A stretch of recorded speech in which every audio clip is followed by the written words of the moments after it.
Hey folks, Turbine Guy coming back at you. Now today, we've come here before and we're going to go out and go camping and have a good time at Cottonwood State Recreation Area in Nebraska. Nobody ever here, we said we've done this before, you come, you pay the fee, but unfortunately, state government stepped in. And what do we have now?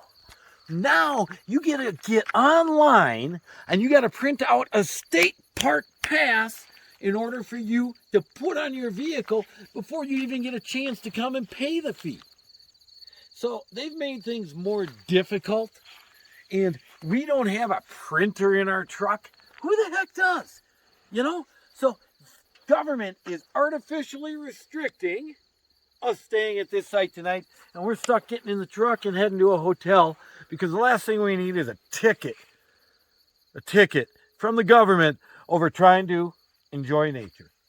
Turbine Guy, signing off.